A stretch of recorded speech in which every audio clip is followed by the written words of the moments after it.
For decades, the fastest way to end your career was to report a UFO. Pilots were mocked.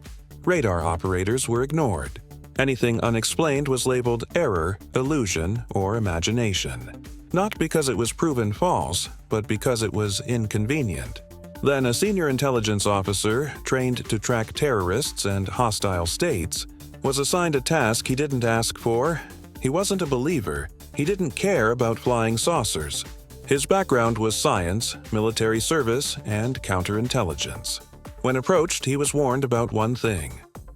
Don't let your analytic bias blind you to uncomfortable data. The assignment was simple on paper. Investigate unknown objects repeatedly entering restricted military airspace.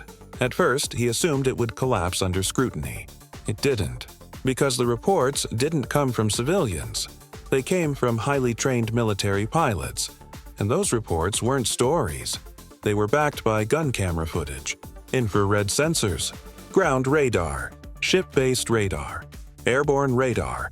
Multiple independent systems recorded the same objects at the same time. That's when skepticism stopped working. To remove stigma, the military stopped using the word UFO. They used unidentified anomalous phenomena. What mattered wasn't what the objects were, but what they could do. Across incidents, the same capabilities appeared again and again. First, instantaneous acceleration. Objects changing speed so fast they would generate thousands of G-forces. Human pilots black out at a fraction of that. Aircraft fail structurally long before. Second, hypersonic velocity. Speeds beyond Mach 5 while making sharp turns. No heat signatures. No sonic booms. Third, low observability. These objects could appear, disappear, jam radar, or spoof sensors. Fourth, transmedium travel. Moving from air to water to space without slowing down. No splash, no deceleration, no redesign. Fifth, lift without control surfaces. No wings, no rotors, no exhaust, yet complete control and stability. No known human technology does all of this. In one encounter, radar tracked objects dropping from extreme altitude to near sea level almost instantly. Pilots then saw them with their own eyes. Smooth, white, shaped unlike any aircraft. And what the public has seen so far? That's not the best data. The most compelling footage remains classified, not to hide the phenomenon, but to protect how military sensors work. But this stopped being theoretical when nuclear systems were involved. Unknown objects interfered with strategic assets. In some cases, systems were disabled.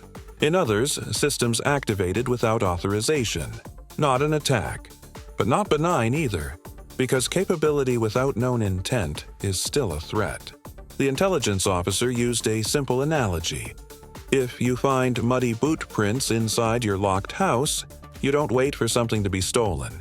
You worry because someone got in. Frustrated by secrecy and internal resistance, he resigned.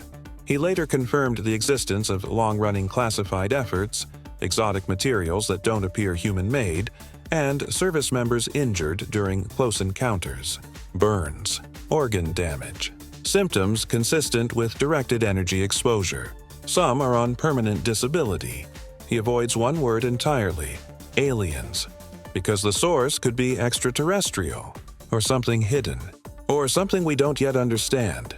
He compares it to microorganisms, life that dominated the planet long before humans had the tools to detect it. The truth, he says, isn't imminent because something is coming. It's imminent because denial doesn't scale forever. Eventually, reality forces its way out, and when it does, belief won't matter, only evidence.